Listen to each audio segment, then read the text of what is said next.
구정치인으로서 예. 저도 과거에 지방의원을 했었는데 사실 제가 지방의원 선거 나갔던 2010년만 해도 이런 얘기가 있었어요. 기초의원이 2억씩 국회의원한테 헌금을 하고 그다음 기초의원은 무보수 아니었어요? 아니죠. 유보수였고 정당 공천도 다 있었습니다. 아주 적은 양의 그 보수를 받은 거죠 기초의원은. 그때 당시에 300만 원이었는데 예, 적다고만 볼 수는 없긴 합니다. 어쨌든 프로 정치인인데 그러니까 그 소문이 이런 거였어요. 2억 원씩을 공천 헌금을 내는데 그러면 10명 기초의원이 내면 20억 원이잖아요. 그럼 국회의원은 자기 공천 받을 때 당이 20억 원을 낸다. 이게 소문이었습니다. 이건 확인은 못 해봤어요. 예. 근데 사실 이 소문을 많은 주민들이 믿었고 예. 저 같은 경우는 무소속이었기 때문에 어디 뭐 그럴 일도 없었는데 이제 당 공천 받고 특히 제가 활동했던 영남 지역의 경우는 특정 정당 공천이 당선에 유력한 그 증표가 되기 때문에 그런 것이 있다는 소문은 있었거든요. 근데 저도 벌써 그게 15년 전이니까 그 사이에 없어졌겠지라고 생각을 해왔습니다. 근데 이게 되살아나는 거 아닌가 이런 아까도 제가 말씀드렸지만 이게 한 명 의원이 그랬을까 우려도 있고 지금 벌써부터 나오는 얘기가 기초의원들이 이렇게 지방의원들이 종속된 걸로 봐서는 지방선거에 정당 공천제를 없애야 된다. 이런 여론도 굉장히 또 올라오고 있거든요. 예. 사실 이거는 우리가 지방선거를 맞아서 한번 나중에 다룰 만한 주제이기도 한데 사실 공천제가 또 필요한 측면이 있는데 어쨌든 국민들의 정치 혐오라든지 이런 것들을 또 자극을 해서 논의가 이렇게 되고 있다. 김병기 의원 같은 경우도 구의회 부의장의 업무추진비 카드를 배우자가 썼다는 의혹이 또 있잖아요. 그러게 말이죠. 네, 그래서 지금 지방선거 앞두고 지방 의원들은 국회의원들의 부하들인가 이런 유권자들의 무거운 질문이 또 던져지는 것 같습니다. 예, 요거 넘어가는데 김철근 전 사무총장이 사실은 또 국회의원 그 보좌도 오랜 세월 했기 때문에 예전에 그때 이제는 말할 수 있다 봤습니까? 정치권이 한 해가 마무리돼가는 마지막 날은 사실 정치권도 조용하기 마련인데 올해는 여전히 시끌시끌합니다. 김병기 전 민주당 원내대표 강선우 의원과의 지난 2022년 지방선거 공천 전날에 녹취록이 공개가 되면서 결국은 원내대표직에서 물러났는데 어떠세요? 김수민 평론가 이거 좀 심상치 않다 뭐 어떤 느낌이십니까? 일단 김병기 의원 관련 의혹이 다종다양하게 제기가 됐거든요. 그리고 어떤 때는 그 정치권의 의혹이 여러 개 나오면은 뒤에 것 때문에 앞에 것이 망각이 되고 묻혀지는 경우도 그렇죠. 있는데 김병기 의원 같은 경우는 여러 가지가 차곡차곡 다 포개지면서 이거를 도저히 두둔할 수가 없다. 이런 여론이 좀 큰 것 같습니다. 민주당 지지층에서도 최근 수년 동안 그쪽 계열의 인사에 어떤 문제가 불거질 때 방어 태세 이런 것들을 구축을 해왔지만 최근에는 그게 점점 약해지는 추세에 있었고 이번 사안에서도 옹호하는 사람보다는 뭐 이거를 여론조사까지를 안 해본다고 해도 댓글만 보더라도 핵심 지지층에서 여론이 상당히 나쁘다. 심지어는 민주당이 윤석열 아니냐. 이런 여론까지도 네, 이게 지지층들이 다른 거거든요. 그런 의미에서는 상당히 현재 상황도 위중하고 그리고 올해 중반에 그 인사청문회 때 문제가 됐었던 강선우 의원까지 같이 포개지면서 굉장히 크게 문제가 불어났다 이렇게 보여집니다. 자 그러면 또 두 분의 의견 듣기 전에 김병기 전 원내대표 강선우 의원의 녹취록 이게 MBC 보도를 통해서 처음 세상에 공개가 됐는데 먼저 어제 저희가 준비했었던 그 녹취록 먼저 여러분께 들려드리도록 하겠습니다. 다시 한번 들어봐 주시기 바랍니다. 어쨌건 그 1억 이렇게 뭐 그 돈을 갖다가 받은 걸 지금 사무국장이 그렇게 보관하고 있었다는 거 아닙니까? 그런 것들이 일반인들이 이해하기는 쉽지 않은 얘기들이거든요. 우리 강 의원님이 정말 그냥 아무 생각이 없었던 거죠. 정말. 이 돈에 대한 얘기를 들은 이상은 그걸 갖다가 제가 도와드려서도 안 되지만 정말 일 커집니다. 일 정말 커집니다. 우리 저랑 의원님이 공관위원이에요. 이게 그럼 저도 잘해주세요. 하여튼 돈부터 돌려드리세요. 안 받는 거. 그거는 뭐 의원님이 보셔가지고 지금 보셔가지고 던져놓고 나오든지 어떠든지 하셔야 되는 거지. 그거는 뭐 의원님께서 지금 해결해야 되실 문제입니다. 정말 이게 원칙으로 해결해야 됩니다. 없어도 이렇게 됐어요. 이게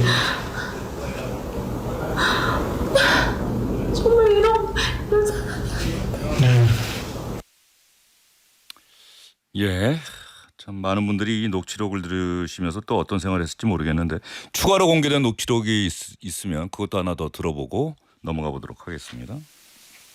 이 문제에 대해서는 그러니까 안 들은 거로 하겠습니다. 어쩌자고 저한테 그걸 상의하셔가지고 저랑 만났다든지 저랑 상의했다든지 이런 얘기를 갖다 일치하지 마십시오. 누구한테 그 주위에 있는 사람한테 소개받지 말고요. 정말 그냥 어디 찾아가세요. 로펌이라도 찾아가가지고요. 주위에 가까운 사람한테 해서 그 가까운 사람이 같이 지금 수렁으로 빠져들어갈 수 있어요. 예, 조언을 해주는 김병기 전 원내대표의 녹취록. 당시에는 공천관리위원회 간사이기도 했습니다. 참 강선우 의원이 저 좀 살려주세요. 돈을 돌려주세요. 안 받으면 어떻게 하지요? 그거 뭐 가서 놓고 오시든지. 상당히 구체적으로 이야기가 오갔어요. 그리고 오늘 김영진 민주당 의원이 라디오 방송에 출연해서도 이 20년 전에 다 이미 없어진 폐단으로 알고 있는데 어떻게 아직까지 또 박수현 수석 대변인 이런 이야기 했더라고요. 국민의힘에서 일어날 일이 왜 민주당에서 일어나는지 모르겠다는, 그러니까 국민의힘 쪽을 좀 비판하면서도 민주당에서 이런 일이 일어났다는데 상당한 어떤 분노 같은 것들을 토로하던데 어떻습니까? 대단히 충격적인 일입니다. 그리고 그동안 정치권에서도 구체적으로 이렇게까지 이런 문제가 까진 적은 없거든요. 그렇지만 하여튼 그런 것들이 있을 것이다라는 그 의심이나 의혹들은 되게 많았죠. 그게 이제 민주당이든 아니면 국민의힘이든 간에 저는 이 사실들이 녹취록을 통해서 실제로 나온 거에 대해서 대단히 충격적이고, 야 결국은 그 지방 의원들이 결국 현역 국회의원들이나 당협위원장들에 의해서 매관매직되는 상황을 사실상 증명하는 꼴이 됐어요. 예. 제가 봤을 때는 민주당이 이 문제를 어떻게 처리하는지 한번 두고 보겠습니다만은 이건 민주당 비단 이 두 분의 녹취만 나왔을 뿐이지 나는 전반적으로 민주당 내에 이런 것들이 만연해 있을 수도 있겠다 이런 생각이 들어요. 정청래 대표가 강선우 의원에 대한 윤리감찰은 지시를 했는데 김병기 전 원내대표에 대해서는 언급이 없었고, 그런데 이게 윤리감찰 자체 조사로 본인들 진술 말고 뭐 다른 것들을 확인하기가 어렵잖아요. 근데 당에서 할 수 있는 건 없어요. 예. 제가 보기엔 수사기관이 바로 나서야 되고요. 특히 이제 많은 의원들 예를 들어 전수조사나 이런 걸 하게 된다면은 경찰이 과연 이걸 할 수 있을까? 지금 경찰 이런 생각이 좀 들어요. 고발이 많이 들어와서 지금 뭐 사건을 배당했다 이런 기사까지 서울청 올라왔어요. 공공수사대에 예. 배당을 했다고 하는데요. 제가 보기에는 경찰이 과연 이렇게 힘 있는 여당 의원들을 조사할 수 있겠나 이런 의심이 들어요. 그거 어디서 수사해야 됩니까? 특검해야죠. 정말 특검 공화국이라는 예. 생각을 지울 수가 없는데. 아니 그러면 뭐 저 상설 특검 말고 검찰청 여기 나와서 하시는 분들 얘기 들어보면은 뭐 검찰을 없애고 뭐 중수청 공소청 이렇게 만든다고 하는데 뭐 그럼 특검청을 하나 만들어서 그냥 이래야 되는 거 아닌가 싶어요. 그런데 특검 수사라고 하는 게 원래 공정하고 권력의 눈치를 보지 않는 그런 수사를 하는 곳이다라고 하는데 지금 이게 특검 만능론이 돼버리면은 사실상 또 검찰의 또 다른 부활이 아닌가 싶은데 이건 물론 좀 주제와 좀 상관없으니까 장혜원 의원 생각을 좀 들어보겠습니다. 저는 일단 그 어마어마한 배신감 같은 것들을 많이 느꼈어요. 배신감. 네, 그러니까 올해가 진짜 길다는 생각이 드는데, 그러니까 국민들의 힘으로 지금 불법 계엄을 극복한 해인데 그 해의 연말에 마주해야 되는 게 여야를 막론한 부정부패 매관매직 뉴스여야 된다는 점이 정말 왜 부끄러움은 보는 사람들의 몫이어야 되는 건지, 국민들이 민주주의를 구해놨더니 정치인들이 그걸 부정부패를 통해서 뿌리부터 이렇게 흔들고 있다는 거를 보여주는 게 정말 수치스럽다는 생각이 들고, 이것에 대해서 사과하는 사람이 아무도 없다는 것도 정말 충격적이에요. 그러니까 몇몇 정치인들의 일탈 행위로 그 사람들만 조사하면 끝날 것 같은 문제로 이건 봐서는 안 되고 거의 정치권 전체 차원의 정풍 운동 같은 게 필요한 수준이라고 봅니다. 그래서 당연히 국민들 앞에, 그리고 민주당은 당원들 앞에, 왜냐하면 자기들이 공천했었던 사람이 사실상 동공천을 통해서 당선돼서 의원 달고 버젓이 활보하면서 거의 의원 생활을 맞춰가고 있는 상황인 거잖아요. 이거에 대한 사죄가 먼저 있어야 되고, 그리고 수사를 나서서 의뢰해야 되는 거라고 봅니다. 그래야지 국민들이 국민들이 다시 집권 여당의 정치에 대해서 최소한의 신뢰를 가지고 앞으로의 정치 행위들을 볼 수가 있죠. 근데 지금은 뭐 거의 꼬리 자르기 수준으로 대응하고 있기 때문에 너무 안일하다 이렇게 생각합니다. 제가 어제 이 시간에도 잠깐 언급을 했습니다마는 이 강선우 의원의 그 공천 그 대상자가 김경 서울시 의원이라는 거 아닙니까? 그 김경 서울시 의원이 김민석 총리 관련해서도 국민의힘 진종호 의원이 몇 달 전에 폭로했었던 맞습니다. 뭐 그러니까 강서구 서울시 의원인데 강서구에서 네, 맞습니다. 출마한 그런데 영등포 구청장을 출마하려고 뭐 김민석 총리를 내년 뭐 서울시장으로 몰려오는 것 아니냐, 뭐 특정 종교 뭐 수천 명을 민주당에 가입시켰다. 그래서 민주당이 전수조사에 나서기도 하고 이게 불과 몇 달 전인데 동일인에 의한 이런 어떤 뭐 특정 종교인들 집단 가입도 공천을 대가로 해서 1억 원을 준 것 아니냐는 의혹. 뭐 이런 것들이 지금 동일인에 의해서 계속 제기가 되고 있다. 이거 참 어떻게 봐야 되는지. 그러니까 사실 상식 바뀌거든요. 예. 어떻게 왜 상식 바뀌냐면 지금 현직 강서구에 존재하는 서울시 의원이에요. 그런데 이분이 강서구청장을 하고 싶어 했는데 지난 그 재보궐선거 때 진교훈 후보가 이 강서구청장이 되면서 다음 강서구청장이 되게 어려운 상황이 됐잖아요. 그러면 당 내에서 그 지역구 내에서 뭔가 그 경쟁을 하든지 이렇게 해야 되잖아요. 그게 상식적이잖아요. 그런데 옆 지역 옆에 있는 구 강서구 출신의 서울시의원이 영등포 구청장을 하겠다고 영등포구의 출신의 유력자와 연결지어서 뭔가 그 당내 경쟁 그분의 당내 경쟁을 할 수 있도록 하는 그런 일을 했다는 것 자체가 너무 뜻밖이고 상식 밖의 얘기예요. 예.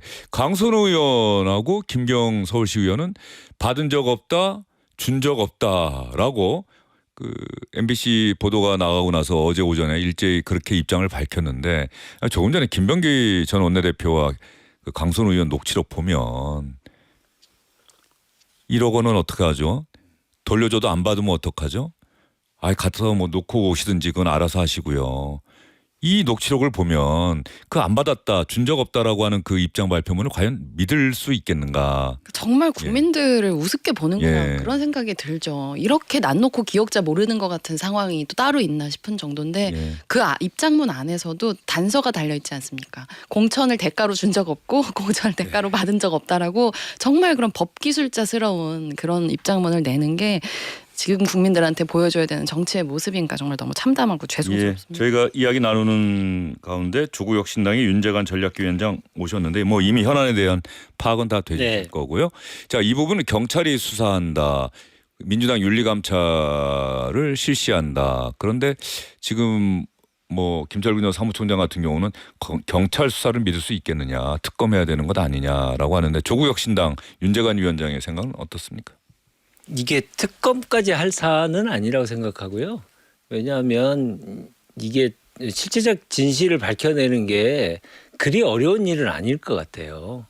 예, 특검 하려면 아시겠지만 법 통과하고 그 특검의 결과가 나올까지 몇 개월이 걸리는데 이게 몇 개월이 걸릴 사안이 분명히 아니거든요. 왜냐하면 관련된 당사자에 관련된 이 직접적인 진술이 담긴 녹취록이 공개됐지 않습니까? 그래서 신속하게 수사할 필요가 있고 이걸 어떻게 덮겠습니까? 어떤 권력이 얼마나 더 큰 권력을 갖고 있으면 이걸 덮을 수 있겠어요? 절대 못 덮습니다. 국민들이 다 들었기 때문에 신속한 수사와 신속한 처벌이 훨씬 더 유효한 시점 아닌가 생각이 듭니다. 특검을 반대해서가 아니고요. 특검보다 더 유용한 방법들을 반드시 써야 되기 때문에 그런 주장을 드리는 것입니다. 예. 그런데 여기서 강선우 의원이 살려주세요. 저 좀 살려주세요. 처음에 김병기 원내대표는 이 녹취록에서는 상당히 이거는 제가 뭘 행동을 할 수가 없다. 이거 하게 되면 다 이상하게 되는 거다. 대단히 부정적으로 이야기했는데 문제는 결과가 그 다음날 김경이라는 인물이 단수 공천이 된다. 거죠. 예. 다만 그 과정에서 다주택자라고 하는 게 잠깐 논란이 됐을 뿐 이 금품 1억 원을 줬다는 언급은 강선우 의원도 공관위 간사였던 김병기 당시 공관위 간사도 언급을 안 했고 그 이야기만 오고 갔다는 거 아니? 이 사람 다주택자인데 공천 줘도 되나? 논란 잠깐 있다가 단수로 공천됐다. 이거 아닙니까 팩트는? 그게 가장 지금 문제 아니겠습니까? 사태를 알았고 그리고 공천에 관련돼 있던 두 분이 알았고 그 대화를 하는 과정에 그 다음 날 지금 공천이 된 거잖아요. 그러면 공천과 관련돼 있던 다른 위원들이나 지도부에게 보고를 해서 이 사람의 공천을 하지 말았어야 되는 것이죠. 그런데도 불구하고 공천을 한 게 지금 문제이고 이게 바로 소위 말해서 공천 시스템의 붕괴를 보여주기 때문에 가장 지금 민주당이 국민들에게 면목이 없는 일 아닌가 싶습니다. 다시 한번 얘기 드리지만 그 아까 제가 말씀드렸던 특검과 관련돼서는 이 한 2달 정도의 그 준비 기간을 거쳐야 될 수밖에 없는 건데 그 기간 동안에 증거 인멸의 가능성도 있기 때문에 더욱더 신속한 수사를 빨리 해야 되는 게 저는 맞다고 보는 겁니다. 일단 수사는 시작됐고요. 배당도 됐기 때문에 경찰이 수사를 하게 될 겁니다. 그렇지만 그게 국민들에게 납득할 만한 수준의 결과가 나오지 않는다면 결국 특검을 부르게 될 것이다. 예. 라는 취지의 얘기를 하는 거예요. 네. 2022년이면은 민주당이 야당이었던 시절인가요? 네, 정권 2022년이면은 그렇죠. 예, 윤석열 전 대통령이 당선되고 그 다음 달에 치러진 지방 선거를 위한 그 공천 과정에서 이런 일이 있었다. 그렇죠. 그러니까 예. 3월 9일 날 대통령 선거 끝났고 5월 10일 날 취임을 했고 6월 1일 날 선거일이에요. 이 녹취록이 회의가 오고 간 대화가 오고 간 날이 4월 21일이라고 하는 걸로 봐서는 그런데 여기서 또 궁금한 게 이 김병기 전 원내대표가 녹음했다는 거 아니에요? 네. 이런 대화를 당사자 두 사람 아니고서는 누가 대화할 수 있겠습니까? 누가 옆에 있겠어요? 그것도 왜 녹음을 했을까? 네. 그 녹음을 갖고 있다가 이 MBC 뭐 보도에 의하면 제3자에게 누군가의 녹취록을 녹음을 들려줬고 MBC는 그 제3자를 통해서 뭐 입수했다 이렇게 이야기를 하던데 그러니까 왜 녹음을 했을까도 너무 궁금하지 않아요? 이번 녹취록이 두 가지 의문을 주는 것 같아요. 이때만 녹음했을까? 첫 번째, 두 번. 김병기 전 원내대표 전화기에 녹취록이 네. 녹음 파일이 이것만 있을까? 첫 번째는 그거고 두 번째는 이 사람들만 이랬을까? 두 가지 의문이 생기는 거거든요. 왜냐하면 이런 것까지 녹음이 된다고 했을 때는 과연 김병기 전 원내대표가 강선우 의원만 타겟팅해가지고 녹음을 했겠는가? 평소에 많은 사람들과의 대화를 녹음해 두지 않았을까라는 좀 상식적인 의심이 생길 수밖에 없다. 평소에도 좀 블랙 요원처럼 뛰셨던 건 아닌가 이런 생각까지도 드는 거거든요. 국정원 출신이죠? 네. 김병기 전 원내대표. 근데 아마 이번에 유포를 한 거는 김 의원 작품은 아닐 것이고 뭐 이걸 갖고 있는 제3자가 유포를 했지 않았을까 싶은데 근데 그 말인즉슨 평소에 주변에 있는 사람하고 이걸 또 공유를 해왔다라고 하는 방증이 되겠죠. 그래서 이런 녹음이 아마 하루 이틀이 아니었을 거다라고 하는 쪽으로 좀 의심이 갈 수밖에 없는 게 있고요.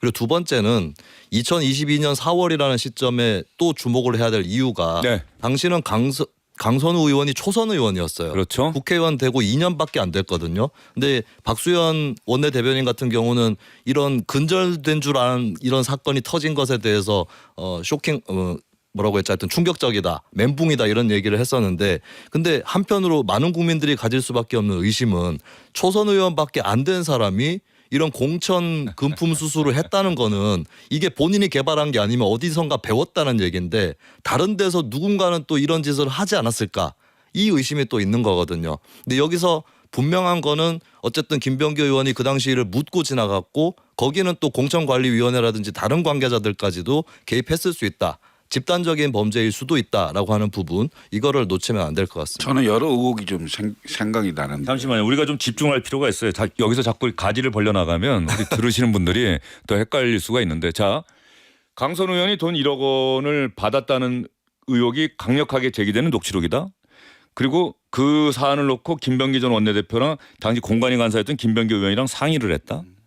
그 김경이라고 하는 인물은 이런 1억을 줬다는 그 의혹이 제기됐음에도 불구하고 강선우 의원의 저 좀 살려주세요.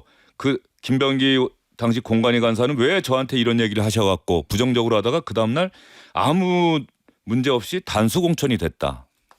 그럼 단수 공천이 됐다라고 하는 것은 김병기 공관위 간사의 그 전횡이었는지 아니면 당시 공천권을 갖고 있는 누군가가 또 있었던 것인지 뭐 요 정도 부분 그리고 김병기 의원이 왜 이 대화를 녹음을 했을까 그리고 이 부분 뭐 이런 부분에 집중해서 얘기하면 좋을 것 평소에 같아요. 녹음이 예. 거의 많이 돼 있을 거라고 생각합니다. 그리고 김병기 의원이 3선을 했지만은 그렇게 막 특이한 활동을 많이 하신 분이 아니에요. 그런데 이분이 원내대표가 됐어요. 이게 의원들의 약점을 굉장히 많이 알고 있었던 게 아닌가 이런 생각이 들어요. 사실은 원내대표 경선을 할 때 그런 추론 얘기하실 땐 좀 조심해서 신중하게 해주시기 바랍니다. 예, 예. 그러니까 원내대표 경선은 결국 의원들의 판단에 예. 따라서 받는 거라서 그런 의심까지도 가는 예. 상황으로 좀 보인다라는 생각이 좀 들고요. 과연 이 상태에서 그대로 끝났겠느냐. 또 다른 노비가 간사한테는 없었겠냐 이런 생각이 좀 들어요. 의심이. 아 그렇죠. 예. 전 지역구 관련해서 공천을 했던 곳이니까. 그런 생각이 좀 들고요. 그다음에 당연히 그 강선우 의원은 자기 지역구였기 때문에 아마 회의에 참석을 안 했다고 할 거예요. 또 실제로 안 합니다. 그러면 간사가 이 상황에 대한 설명을 하고 공관위원들의 판단을 받아야 될 거 아니에요. 근데 이 말을 안 했다는 거죠. 회의에서는. 당연히 이런 얘기가 나왔으면 단수 공천이 되겠어요? 안 되는 거죠. 그럼 그거에 대한 의심이 당연히 보통의 사람들은 의심을 할 수밖에 없는 게 아닌가 이런 생각이 들어요. 그래서 만약에 수사를 한다면 강선우, 김경, 그다음에 김병기 다 수사해야 되겠죠. 예. 일단 수사가 1억이 갔느냐 안 갔느냐 갔다면 그 돈은 다시 돌려줬느냐 뭐 어떻게 되느냐 이 부분하고 그런데 이런 문제가 있었던 김경이라는 인물이 단수로 공천된 과정까지도 이게 수사가 돼야 되는 것 아니겠습니까? 그렇습니다. 예. 그래야 이게 1억 원과 공천의 대가 관계가 있는 것인지가 연결되는 것 아니겠어요? 장영 의원님? 예. 그러니까 여러 가지 좀 정확하게 짚고 넘어가야 되는 점들이 꽤 복잡하게 있는 부분이라고 생각해요. 그래서 실제로 돌려줬는지 아닌지도 수사를 통해서 드러나야 하는 부분이고, 근데 만약에 돌려줬다면 또 그 전제에 의해서 얘기되는 것들이 많겠지만 예. 돌려주지 않았다면 또 완전히 다른 국면의 얘기가 될 거라고 생각을 하고요.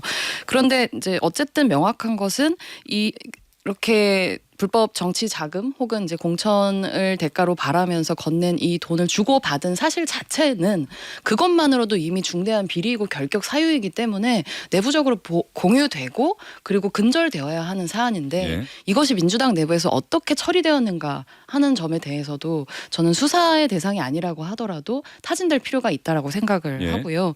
그리고 그 과정에서 확실한 것은 이 일에 대해서 강선우 의원도 그리고 김병기 원내대표도 둘 다 입을 닫았다라고 하는 것은 명확한 사실이라는 거죠. 예. 네, 결국 그래서 아까도 말씀드린 것처럼 이 사실을 알고 난 뒤에 어떤 행동을 했는지가 매우 중요한데 그래 적절한 행동을 하지 않았기 때문에 공천을 받은 거 아니겠습니까? 그렇죠. 네, 그 문제가 가장 적당한 두 사람이 네, 두 사람이 알았고 알았으면 그것을 분명하게 어떤 조치를 취해야 되는 건데 조치를 취하지 않았기 때문에 지금 단수 공천을 받은 거잖아요. 그렇죠. 예, 그 점에 대해서 해명을 해야 될 텐데 그 해명이 지금 없습니다.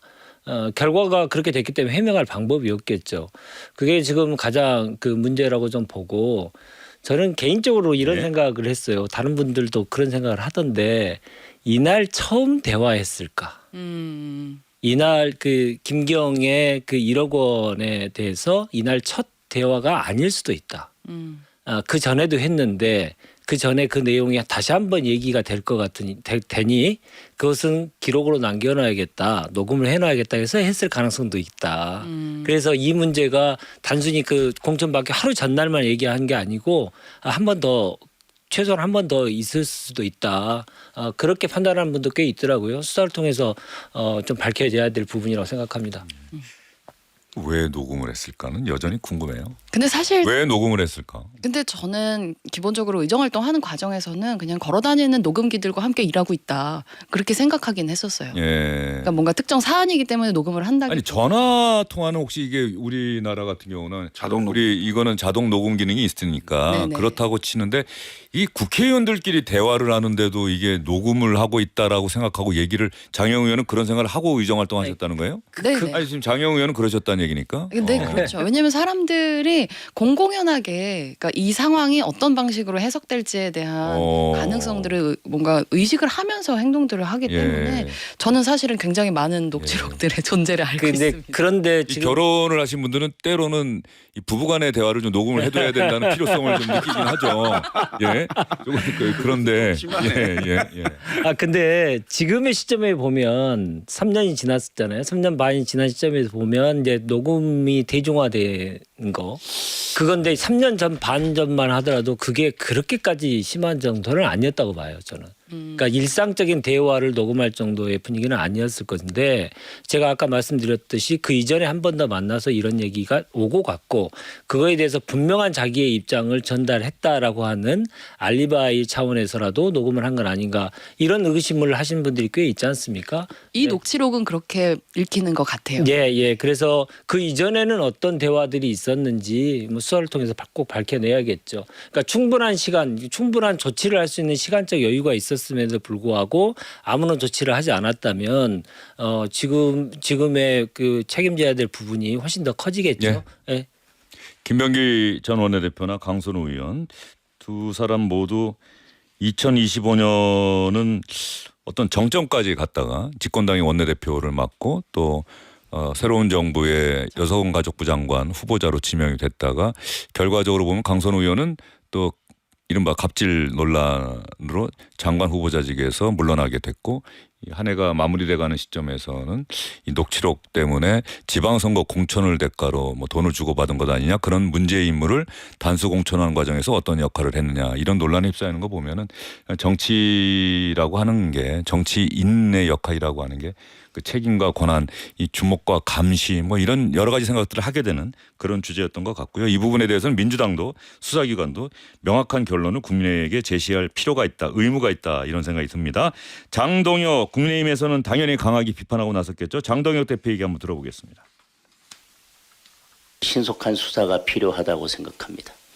이보다 더 확실한 증거가 어디 있습니까? 김경 시의원으로부터 1억 원을 받은 그 일을 가지고 대화를 나눴던 그 다음 날 김경 시의원에 대해서 단수 공천장이 나왔습니다.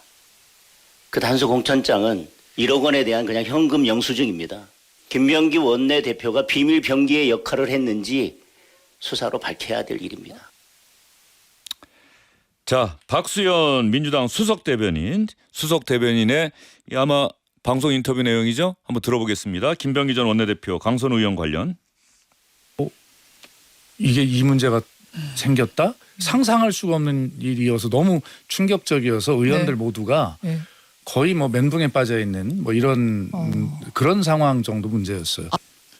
보수 정당 죄송하지만 국민의힘에나 있을 일 아닌가? 뭐 이런 생각을 해왔는데 이게 우리 당에 있다니. 에이, 아니겠지. 지금도 사실은 반신반의합니다. 그것은 당의 윤리감찰을 통해서 밝혀질 부분이고 또 어차피 이제 고발자가 이제 나왔기 때문에 이제 그건 수사를 통해서 밝혀질 내용이라는 말씀을 다시 한번 드리고. 예. 국민의힘은 의문의 일패를 당하는 거거든요. 박수현 수석 대변인이 왜 또 이런 이야기를 했을까?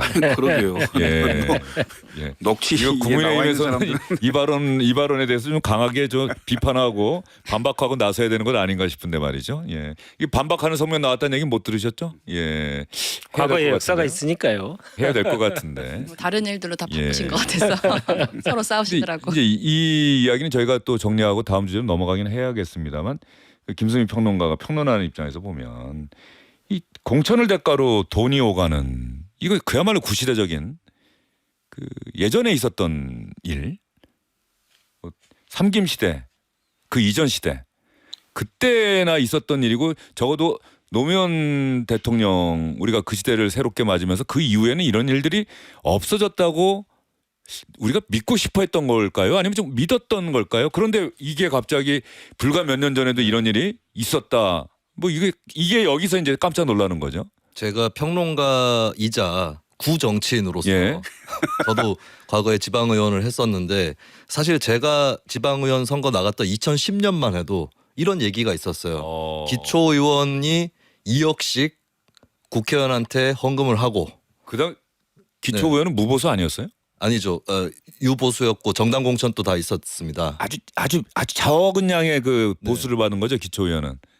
그때 당시에 300만 원이었는데 예, 적다고만 볼 수는 없긴 합니다. 어쨌든 프로 정치인인데 그러니까 그 소문이 이런 거였어요. 2억 원씩을 공천 헌금을 내는데 그러면 10명 기초의원이 내면 20억 원이잖아요. 그럼 어허. 국회의원은 자기 공천 받을 때 당이 20억 원을 낸다. 이게 소문이었습니다. 이건 확인은 못 해봤어요. 예. 근데 사실 이 소문을 많은 주민들이 믿었고 예. 저 같은 경우는 무소속이었기 때문에 어디 뭐 그럴 일도 없었는데 이제 당 공천 받고 특히 제가 활동했던 영남 지역의 경우는 특정 정당 공천이 당선에 유력한 그 증표가 되기 때문에 그런 것이 있다는 소문은 있었거든요. 예. 근데 저도 벌써 그게 15년 전이니까 그 사이에 없어졌겠지. 라고 생각을 해왔습니다.